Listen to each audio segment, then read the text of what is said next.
Tere tulemast kõigile, et täna on siis meil hea võimalus kuulata Nicolas Prosti, kes on siis Prantsusmaalt, töötab siis Saint-Mauri konservatooriumis siis ka, kus on siis noorte osakonnast kuni ka ülespoole välja. On lõpetanud suht esimese õpilasena Pariisi konservatooriumi Claude Langli juures, et siis generatsioonid vahetusid. Ja täna siis mul on küll välja reklaamitud natuke tumbes baastehnikat, aga tegelikult ta räägib nagu väga palju rohkem üldse tehnikatest. Ja selleks ütleme saladuskattel ikkagi nii palju ära, et kui mina seal Prantsusmaal viibisin ja kui nemad üritasid sealt nagu inglise keelt rääkida, siis ma püüdsin tõesti midagi aru saada. Ja niipea, kui oli see hetk, kui ma ise sain prantsuse keelest aru, siis ma nii palju detaile jõudnud, mis on täitsa lõpp, millest ma kõik olen nagu ilma jäänud. Et selle tõttu mul oleks hea meel, kui ma mõned asjad siiski tõlgin niimoodi, et ta ütleb palju detailsemalt ja ma saan nagu tõesti oma emakeeles seda edasi anda, et sest ma ei taha ütelda, et neil on puu inglise keel, aga neil on kuidagi väga selline teistmoodi lihtsalt. Et need detailid ikkagi lähevad natukene kaduma. Et kui te olete nõus, et see võib-olla tõlkinu võtab mõnikord natuke 2 korda rohkem aega, ütleme ajaliselt on ju, aga et ma ei tea, mis te arvate, kas kõik räägivad super hästi, ma tean juba minu õpilast eile ju üllatasid, nii 8-aastane David lihtsalt tuli ja rääkis inglise keel, vabandus on ema on, eks ole, ungarlanna ja isa on venelane ja käib Eesti koolis ja siis ühesõnaga. Et võt selliseid, et uskumatu, eks ole. Aga kas ma siis tõlgin või kuidas teil on, et ta ise muidugi eelistab ka oma emakeeles rääkida? Või tahate inglise keeles? Kuidas on tunne? Tõlgimidest ema küll ei saa. Ema ei saaks aru. Et vahet pole, et kui oleks inglise keeles, siis peaks ju ka tõlkima, selles mõttes on ju. Jah. Donc, je vais traduire quand même la plupart. Alors, je suis très content de venir partager mon expérience. Mul on väga hea meel oma teadmisi jagada teiega. Parce que j'ai commencé à enseigner très très jeune. Ma hakkasin õpetama väga noorelt. Et rapidement, le ministère de la Culture m'a demandé de faire les formations pour les professeurs. D'abord pour les futurs professeurs et après pour les professeurs. Et siis väga kiiresti siis haridusministeerium tegi talle ettepaneku, et ta teeks sellise programmi, et kuidas üldse õpetada õpetajaid. Donc il a fallu que je travaille beaucoup sur des choses qui n'étaient pas trop instinctives, mais sur le savoir. Et see nõudis temalt sellist tööd, mis ei oleks nagu instinktiivne või intuitsiooni peal, vaid tõesti nagu teadmiste põhjal, mis siis on nagu saadaval. Et comme j'étais moi-même encore en train de progresser et de travailler pour moi-même, mon instrument, j'ai essayé de comprendre les choses. Ja kuna ma olin siis ikkagi nii noor, et ma alles õppisin pilli ja püüdsin ise areneda nagu instrumendi õppes, siis hakkasin nagu rohkem analüüsima, mida ma siis pean tähele panema või mida ma teen üldse, kuidas ma teen. Et comme les professeurs savent, on évolue beaucoup dans la pédagogie, on se remet en question. Ja kõik õpetajad teavad, et me areneme kõige paremini just siis, kui me esitame neid küsimusi ise mängides. Donc j'ai fait beaucoup d'expériences avec mes élèves qui ont évolué. Ja loomulikult väga palju kogemusi sain oma õpilastelt, kes siis ka arenesid. Et puis les choses qui paraissent évidentes, ensuite j'ai essayé de les transmettre aux futurs professeurs. Ja need, mis tundusid mulle kohe ilmselgelt kuidagi mõistetavad, need ma siis andsin kohe edasi nagu tulevastele õpetajatele. Alors cette séance est une séance pédagogique sur les techniques. Et täna on siis rohkem tehnikast. Mais comme vous savez, vous êtes saxophoniste, donc vous connaissez déjà les techniques. Et kuna te olete kõik saksofonistid, siis te juba tunnete neid tehnikaid. Mais je vais un peu parler de mon expérience et surtout essayer de provoquer un échange. Ja et ma räägin siis enda vaatevinklist ja kogemusest ja püüda siis jagada ja võib-olla ta ei taha ütelda, ütleme väljakutset natukene esitada siis. Et l'avantage de ne pas être un génie du saxophone, et loomulikult ei ole ma saksofoni geenius, c'est qu'on est obligé de réfléchir à ce qu'on fait. et me oleme lihtsalt kohustatud ja analüüsime järele mõtlema, mida me teeme. C'est pour ça qu'on dit souvent que les surdoués sont mauvais professeurs. Et tihtipeale öeldakse, et need, kes on üliandekad, on väga kehvad õpetajad. Alors, je vais aborder des différents sujets. Et ma täna siis võtan läbi erinevad teemad. Et surtout, j'espère que certains me poseront des questions. Et te väga ootab teie küsimusi. Donc, évidemment, l'expérience que je vais raconter, c'est mon expérience, mais c'est aussi mon expérience en France. Et loomulikult minu kogemus piirdub Prantsusmaaga, et palun kindlasti sellega arvestada. Il faut rappeler qu'en France, c'est la première école qui s'est développée. Et Prantsusmaa oli siis ilmselt esimene koolkond, kes siis rohkem arenes. En 1940. 1940. Parce que la toute première école pour former les élèves militaires était avec Adolphe Sax en France. Sest Adolf Saks siis vormis ise esimesed õpilased siis läbi sõjaväeorkestri. Mais c'était en 1870. Et 1870 paiku. C'était pour former rapidement les clarinettistes au saxophone pour qu'ils jouent dans l'orchestre de fanfare. Et siis väga kiiresti klarnetistid välja õpetada saksofoni peale, et nad saaksid siis sõjaväeorkestristes mängida. Donc c'était pas un enseignement très précis. Et see ei olnud väga täpne õpetus. Et puis il y a eu en Allemagne Gustav Bunke.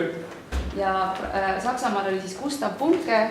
En 1930, mais qui avait pas de répertoire pédagogique. Ja 1930, kuid tal ei olnud väga täpset repertuaari, sellist pedagoogilist repertuaari. Donc le vrai premier pionnier de l'école, c'est Marcel Mühl. Et esimene tõeline siis koolkonna rajaja peetakse Marcel Mühli. Et il a créé tout le matériel pédagogique. Ja tema siis lõigi selle pedagoogilise materjali Prantsusmaal. Pour ceux qui seront ce soir, on verra comment ce matériel a évolué. Et need, kes siis kuulavad ka õhtust loengut, et siis me vaatame täpsemalt, kuidas need asjad arenesid. Mais ce qui est sûr, c'est que comme Marcel Mühl a eu des élèves, qui ont eu des élèves comme ça, il y a eu en France pendant 30 ans, c'était le seul pays du monde où il y avait dans toutes les écoles au moins un professeur.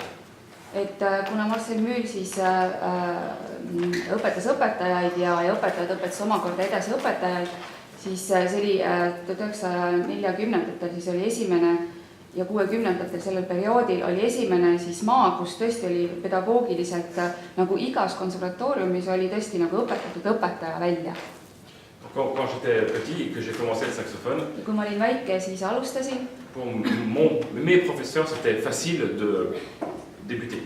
Et väga lihtne oli siis oma õpetajatega alustada. Ils savaient exactement quel cahier il fallait prendre et comment m'apprendre. Ja nad teadsid, kuidas piil suhu käib ja missugune vihik on number 1, mida võtta. Et il y avait déjà tout un système d'évaluation par année. Ja oli hindamissüsteem aastast aastasse väga täpselt paika pandud. Avec des compétences à avoir et un cahier des charges techniques bien précis. Ja väga täpselt defineeritud tehnika, mis aastal midagi võtta, kui palju, kõik oli väga täpselt kirjas, mida siis hinnata. Ok, on va parler maintenant du saxophoniste débutant. Nüüd räägime siis algajatest saksofonide mängijatest. Alors, j'aimerais que tu me dises, que les professeurs, s'il y a des professeurs ici, me disent ici quel est l'âge moyen de commencer. Ta küsib, et mis on teie praktikas see eluiga, kust alustate õpetamist? Võib ütelda julgelt. 7 to 10. 7 to 10. Est-ce qu'il y a beaucoup d'adultes qui commencent? Kas on ka täiskasvanuid huvilisi? Minul, ma aussi j'en ai. D'accord.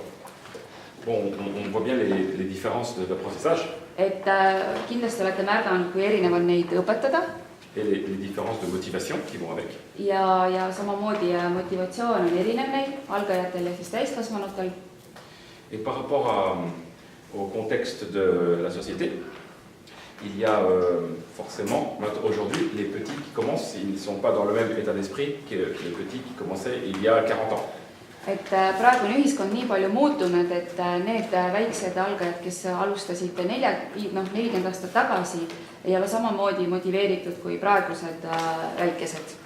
Bon, ce qui est sûr, c'est que pour un apprentissage efficace, rapide, l'âge idéal est bien sûr après l'école maternelle, c'est quand on arrive à l'école primaire. Et selge on see, et kõige produktiivsem eluiga alustamiseks on ikkagi peale lasteaeda. Quand on a, après la première année, de savoir écrire et lire. Et eriti see aasta, kui nad juba on õppinud siis lugema ja kirjutama. Donc ça correspond pour notre système français à 7 ans et demi. Et Prantsusmaal on siis selleks 7,5 aastat. Et c'est l'âge aussi où l'enfant il est sorti du cocon familial. Et see on siis hetk, kui laps läheb rohkem perekonnast nii-öelda välja. Bon, pour se développer donc à l'école, sur le monde extérieur. Et siis areneda rohkem väljaspool kodu.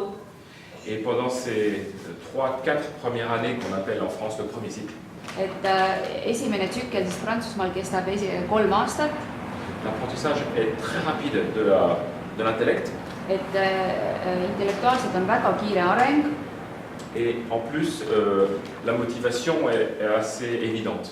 Ja nad on väga hästi motiveeritud ja üsna ilmselgelt väga hea neid juhendada. Parce qu'à cet âge-là, les enfants ne sont pas encore adolescents et ils n'ont pas encore énormément de sollicitations de choses numériques ou autres, pas trop. Et ja selles vanuses ei ole veel neil väga palju võrdlusmomente ja kriitikat enda peas, et nagu kõike seda vastu hakatud töötama nii-öelda. L'adolescent, si l'adolescent veut commencer le saxophone à 13 ans par exemple. Näiteks kui teismeline 13-aastane soovib alustada saksofoniga. Il sait déjà exactement ce qu'il veut faire avec le saxophone. Ta juba tegelikult teab väga täpselt mida ja kuidas ta tahab teha. Par exemple, jouer des morceaux de groupes de rock, par exemple, qu'il a entendu sur le... Et kindlasti on ta kuulnud mõnda rockmuusikagruppi ja ta tahab täpselt samamoodi mängida. Donc c'est déjà plus difficile à lui faire prendre un chemin personnel du professeur. Et selle tõttu on juba raskem alustada seda õpet, et ta saaks leida tegelikult veel omaenda tee saksofoniga. L'élève adulte, lui, c'est encore pire. Il se rend compte souvent quand il commence le saxophone à 40 ans qu'il a passé beaucoup de temps à travailler et il a envie de rattraper les années de jeunesse. Et need näiteks, kes on olnud siis nagu täiskasvanud, siis nad on juba teatud aja töötanud ja siis nad tahavad natuke nagu neid noorusaegu tagasi saada ja neil on, nad tahavad nagu kiiresti areneda ja kiiresti kõike saada. Généralement, il veut jouer du jazz. Et üldiselt tahavad nad džässi õppida. En travaillant le moins possible. Ja töötades nii vähe kui võimalik. Avoir une satisfaction immédiate. Ja saada kohest rahulolu. Et avec le problème de l'appréhension. La peur un peu. Ja loomulikult käib sinna juurde üsna suur hirm. Alors, on va parler maintenant de la technique d'apprentissage pour les débutants. Nii, et tuleme siis tagasi algajate tehnikate juurde, alustamise juurde. Alors, ce qui est intéressant, c'est que les petits, oui, les petits là, voilà, ils écoutent bien parce qu'ils vont peut-être se rappeler si c'est pareil. Et need, kes siis on kunagi siin alustanud ja pisikesed, et võib-olla teile meenub midagi. Alors, en France, on commence par le saxophone alto, sûrement. Et Prantsusmaal alustatakse siis altsaksofonist. Et parce que ça correspond à la taille idéale. Sest see on kõige parem nagu suurus. Ni trop difficile par rapport au soprano. Et ei ole väga raske võrreldes sopraniga. Ni trop gros par rapport au ténor. Ja ei ole nii suur nagu on tenori suurus. Alors pour ceux qui commencent vraiment 6 ans et demi, 7 ans, qui sont petits gabarits. Aga need, kes on siis nagu väikesekasvulised. Nous commençons quelquefois avec le soprano courbé. Et mõnikord siis alustame kõvera sopraniga. Le problème, c'est que l'embouchure est difficile. Et lihtsalt probleemne on suudim seal. Alors, il y a aussi maintenant le saxophone petite main. ja nüüd on siis ka välja tulnud selline saksofoni nimi on Väike käsi. Vous connaissez ça ici? No, kas keegi tunneb seda, ta küsib? Les doigtés Ei tunne. sont rapprochés. Et need sõrmed on kokku lükatud rohkem. Il n'y a pas de do. Ja C-nooti ei ole. Mais c'est la même taille. Aga et suurus on sama nagu altsaksofonil. Donc ils peuvent jouer rapidement toutes les notes. Et nad saavad kiiresti noodid selgeks. L'inconvénient, c'est que c'est un instrument qu'il faut acheter. Et see siis tuleb siis osta. Et qu'il faut vendre au bout d'un an. Ja aasta pärast tuleks juba maha müüa. Donc voilà. Mais donc si on part sur maintenant la base du saxophone alto. Nii, altsaksofonil alustamine. Et hier on a discuté un peu avec Ursula pour le matériel. Eile me natukene puudutasime siis materjali. Parce qu'il y a deux façons de penser. On kahte sorti mõtteviisi. On va dire sur la planète, il y a 90% de professeurs qui utilisent pour débuter les hanches entre numéro 2 et 2,5. Et 90% saksofoni õpetajatest planeedil alustavad ka trostidega number 2 ja 2,5.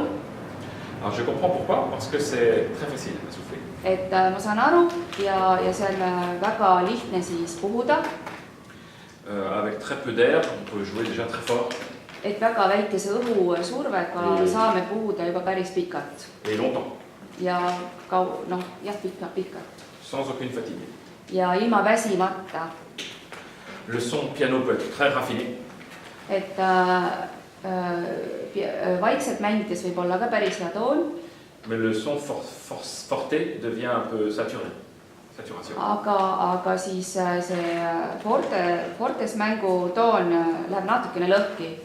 Alors en France, nous avons un changement de cap, changement de direction.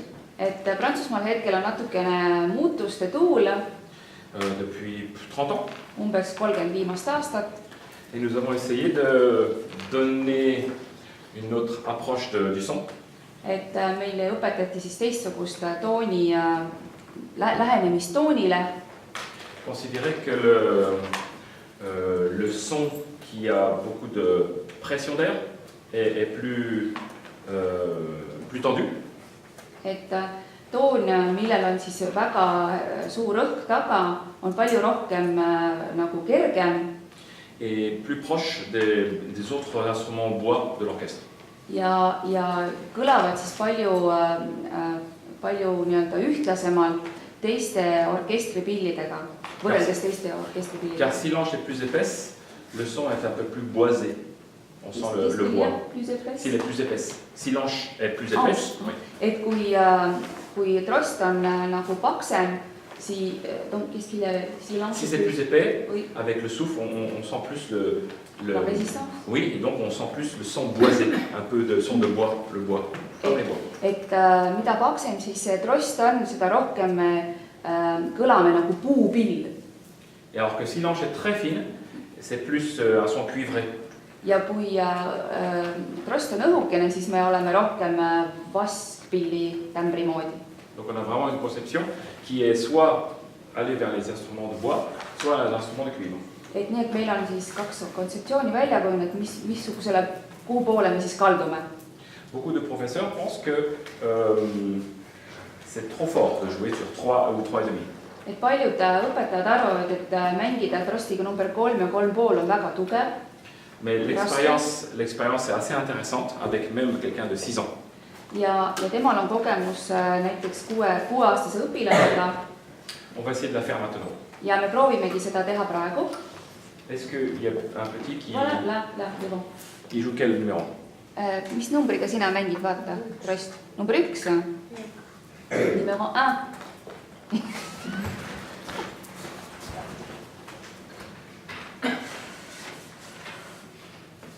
Ok. Non, keep going. Või tähendab, jäta peale ütlete. Est-ce que tu peux regarder là? Vaata sinna poole. Et tu vas jouer un do. Mängid C-noot, anna mulle see. mängi lihtsalt üks C.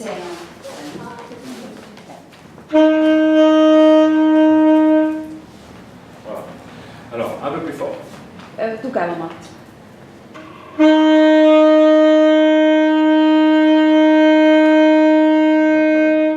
Alors, le son est assez joli. Et toon on üsna ilus. Alors, attention, si il veut forcer un peu plus ou détacher, il est possible que la force des lèvres coupe la vibration de l'anche. Et kui ta nüüd tahab natuke tugevamat häält teha, siis ta hakkab kõvemini vajutama ja sellega ta lõikab ära siis või noh, vajutab kinni juba selle trosti sinna vastu huulikut. Il voit, j'ai bien vu, que quand il joue, s'il il est obligé d'un petit peu de lâcher, tout petit peu. Et ma juba vaatasin siin kõrvalt, et selleks, et ta saaks tooni teha, ta on kohustatud laskma suunurgad natukene vedelamaks. Pour pas que ça coince l'anche sur le bec. Et selleks, et mitte siis trost jääks sinna kinni huuliku külge. En tout cas, avec la force en grandissant, ça va poser problème. Ja kui ta nüüd suuremaks kasvab, et siis see saab probleemseks. Donc, moi je pense le contraire, qu'il faut justement serrer. Et mina näiteks pakun välja, et võiks olla tugevam see suudim. Maintenir vraiment. Ja hoida ka õhusurvet rohkem. Et si besoin, lâcher. Ja siis, kui sellel hetkel on vaja, siis natukene lasta nagu vabamaks. Ok, encore. Do. Veel üks kord C-noot.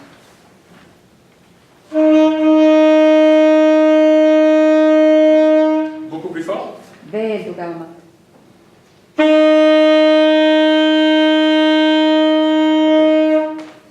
So, maintenant je vais lui donner une hanche numéro 3,5. Et nüüd ta paneb selle tugevama trosti peale. 3,5. Ja.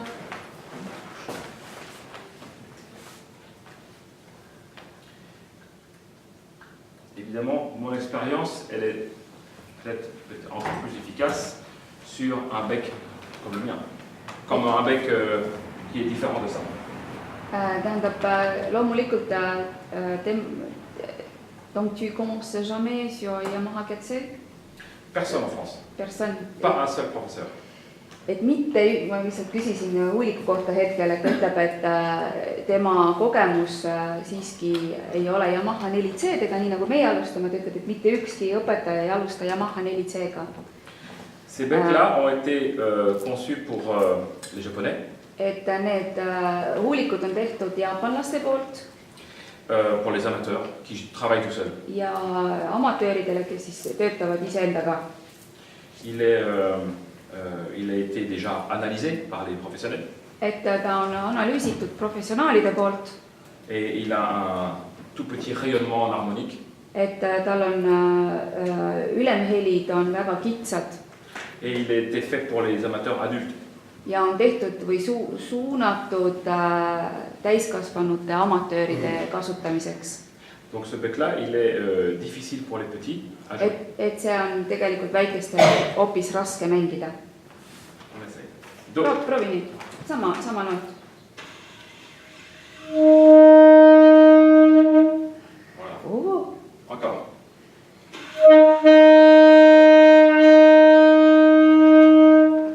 Alors, on peut comprendre pourquoi le son, je sens qu'il va un peu couiner. Et ta natuke kuuleb, et peagi peaks nagu see toon natuke, ma ei tea, kiiksu tegema, jah. Parce que comme il joue une hanche de numéro 1, kuna ta mängis just number 1-ga, pour ne pas trop pincer, et mitte siis väga nagu tähendab pigistada, il y a la mâchoire inférieure à la lèvre qui est un petit peu sortie. Ja selle tõttu on tal alumine huul natuke liiga palju väljas. Pour être très très souple. Et lihtsalt olla hästi paindlik ja mitte väga vajutada. Mais là, avec une hanche beaucoup plus dure, il ne faut pas être trop souple au début. Ja kuna nüüd on tugevam trost, siis ei tohi huultega olla väga lõdev alguses. Donc avec une hanche comme ça, il doit normalement rentrer un peu plus la lèvre sur les dents. Ja ta on siis kohustatud sellise tugevama keelega natukene alumist huult peale panema paremini. Comme ça. Tee nii, nagu ta näitab, jah?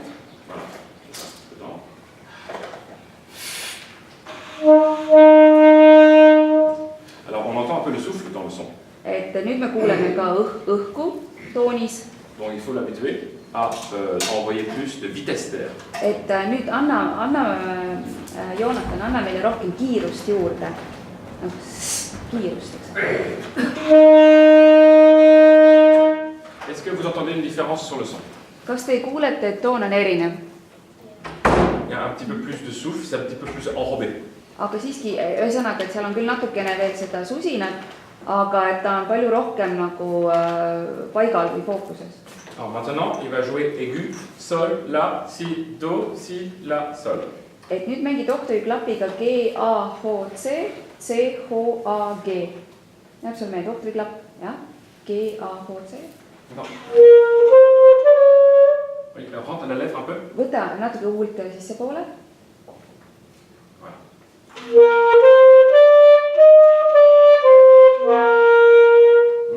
Fort et longtemps. Sol. Aeglasemalt ka ja ilma keeleta.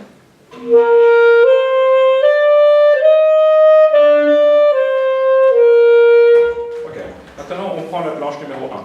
Nüüd me lähme tagasi number 1 juurde. On voit que pour le niveau de l'air, maintenant, en 1 minute, ça va déjà. Et me näeme juba, et õhu kasutuses sellise tugevama keele puhul on ta juba harjunud nii-öelda 1 minutiga mängima 3,5-ga.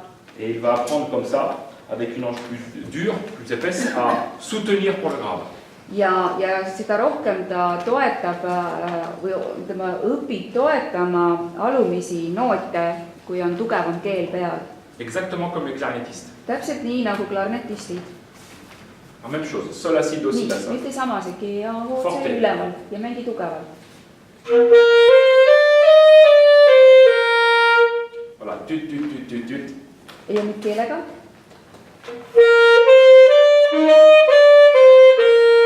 Voilà, ça c'est... Et see on nüüd natuke lõhki toon. Et pourquoi pas la première année? Aga miks siis mitte, ütleme, esimeseks aastaks selline variant? Mais il va prendre une habitude dans l'oreille du son qui est très ouvert. See tähendab seda, et ta kujundab endale avatud tooni nii-öelda mudeli, millega siis võtab nii-öelda eeskujuks. Voilà. Donc pour la respiration, parce que il y a quelques professeurs qui parlent de la respiration longtemps pour les débutants. Et on õpetajaid, kes räägivad hingamisest hästi-hästi kaua algajaga. Forcément, pour un instrument avant, c'est très important. Loomulikult on see puhkpillile väga oluline. Mais je parle surtout que quand ça marche naturellement, on ne travaille pas dessus. Et aga ka on nii-öelda kokkulepe, et kui see töötab väga hästi, siis me tegelikult seda teemat kohe ei puuduta. Donc il peut y avoir dès le premier cours parler une fois de respiration. Võib-olla siis rääkida korraks, vaid ühe korra. Bien expliquer que la respiration chez l'instrumentiste avant est une respiration naturelle, mais elle est amplifiée. Et pöörata tähelepanu, et hingamine on puhkpilli puhul loomulik, aga samas me peame seda suurendama. Pour cette raison, physiquement, déjà, il ne doit pas y avoir d'épaule qui montent. Et füüsiliselt ta peab nägema, et ta õlad ei tõuse. Et pour l'expiration, pas de joues qui gonflent. Ja loomulikult, et põsed ei lähe punni. Je vais demander à ce qu'ils prennent la plus grande respiration possible. Et Joonatan, nüüd ta palub sind, et sa võtaksid kõige rohkem õhku, nii palju sa saad.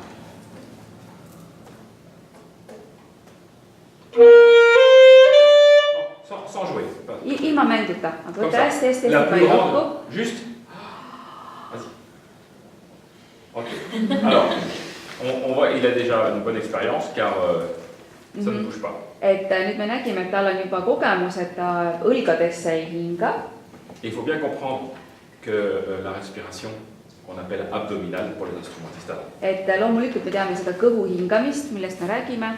Que pour développer la capacité des poumons, Et välja arendada siis kopsumaht. c'est le diaphragme de la pompe, c'est comme une pompe qui est en bas. Ja diafragma on nagu pump, Qui marche comme un muscle qui tire en bas. mis siis see on nagu pump, mis tõmbab siis allapoole. C'est plus facile chez les hommes que les femmes. See on lihtsam meeste juures kui naiste juures. Et donc il faut bien développer les poumons à partir de la base et pas le haut. et tõesti baasõppe juures siiski on väga tähtis see välja arendada, et alumine siiski töötaks. Donc il y a un très bon exercice pour les enfants. On väga hea harjutus lastele. C'est de mettre la bouche en U ou en O. Et panna siis koondada huuled Ü või O. Comme si on mettait une paille dans la bouche. Nagu paneksime ühe kõrre suhu. Et de faire une inspiration qui soit extrêmement lente, extrêmement longue. Ja siis hingata, mis oleks hästi pikk. Pour prendre un tout petit filet d'air qui va remplir le poumon tout doucement, comme ça, et élargir partout, d'abord le bas jusqu'en haut, comme ceci. Ja suu peaks olema hästi kitsas, et väga aeglaselt ennast täita just siit alt. Vaata teda.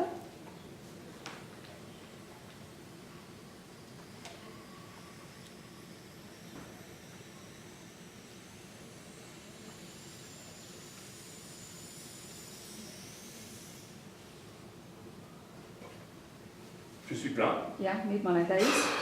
Et avec ce souffle-là, quand on fait l'expérience, pas le premier mois, mais mitte esimesel kuul, eks ole, me ei tee seda. Pour les petits en général, väikestega. On leur apprend ensuite à faire la même chose pour expirer. Et sama harjutust siis teeme nii sisse hingates ja kuu aja pärast teeme seda ka juba välja hingates. Et pour ça, il faut avoir une hanche qui ait une petite résistance. Ja seetõttu oleks hea, kui on trost, millel siiski on vastu resistentsus. Parce que si l'hanche est trop faible, le moindre souffle, voilà! Sest kerge peenikse trostiga ei ole mingit vastuhoidmist ja hääl tuleb kohe välja. Et ça, par exemple, et siis hingamislihaste trenni öelda. Il y a des fois les élèves qui disent je n'arrive pas à jouer une grande phrase, tout ça, sans respirer. Et tihti ütlevad õpilased, et nad ei suuda seda pikka fraasi ära mängida. Alors ça, c'est vraiment la capacité pulmonaire. Et siin on tõesti tegu siis kopsumahu arendamisega. Et on peut travailler ça. Ja seda on võimalik väga hästi nagu välja töötada. C'est donc avant chaque grande phrase. Et enne igat siis seda pikka fraasi. Si on a le temps de le faire, c'est de faire cet exercice. Et me teeme seda nagu siis harjutust. Et normalement, on peut jouer, alors pas double forte, mais on peut jouer mezzo piano, mezzo forte pendant 1 minute. Et me alustame siis seda mängu, kas me teeme pianos või mezzo fortes. C'est extrêmement long. Et ta oleks nagu võimalikult pikk. Donc l'expérience est à faire vous-même, hein, pour les phrases. Et seda saate ise rakendada. Okay, merci. Alors, je ne sais pas sur Ursula, si tu peux me dire quels sont les cahiers de débutants que vous faites ici, en Estonie. Missuguste raamatutega te alustate siin Eestis, küsite? Quels sont les vraiment débutants, premier cours, quel est le cahier de méthode? Et missugune on siis see meetodi-raamat? Je demande tout le monde ou... Bah, s'il y a des professeurs, qu'est-ce qu'ils prennent? Öelge järjest, mis sina võtad? Mul on erinevaid, Jah, ütle lihtsalt, nimeta, ta tahab lihtsalt, et nimetada, igaüks meist hakkab siin nimetama järjest. Meil tule see nimi meeldab, need on küll mitmeid, aga meil ei tule nagu. Kas nad on, mis maa omad näiteks? No ingliskeeles ja siis Ingliskeelsed. Ameerika, UK, Ameerika omad. Nii, edasi, Andres? On mitmeid erinevaid, mul on meelde nimesid, aga nad on ka ingliskeelsed, mitte eesti. Valdur?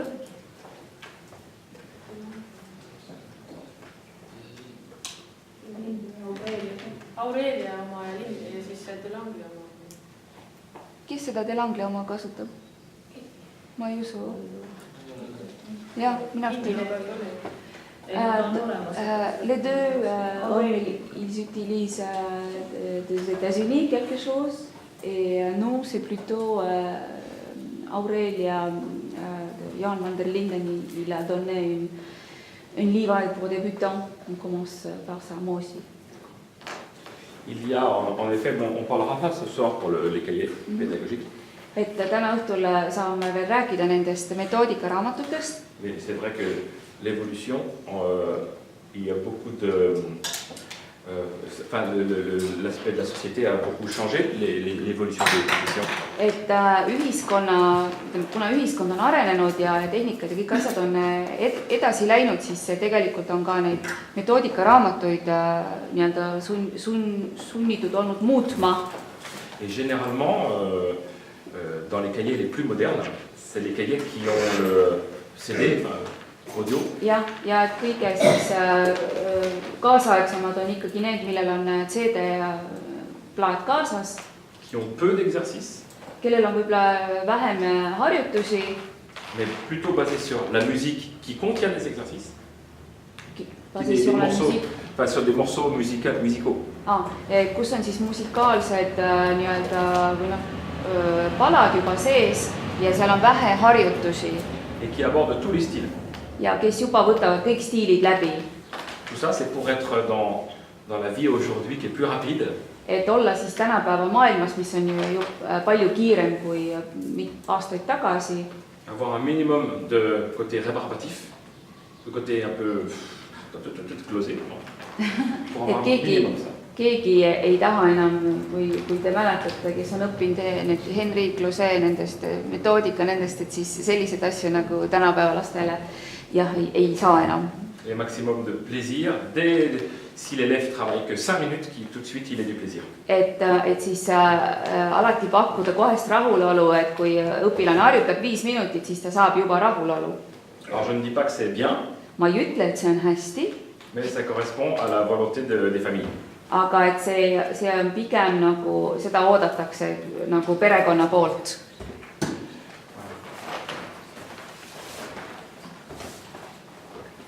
Alors on parlait un peu du souffle. Et me rääkisime natuke puhumisest. Et il y a, dans la musique, il y a plusieurs façons de souffler. Et on erinevaid võimalusi siis puhumiseks. Évidemment, si on a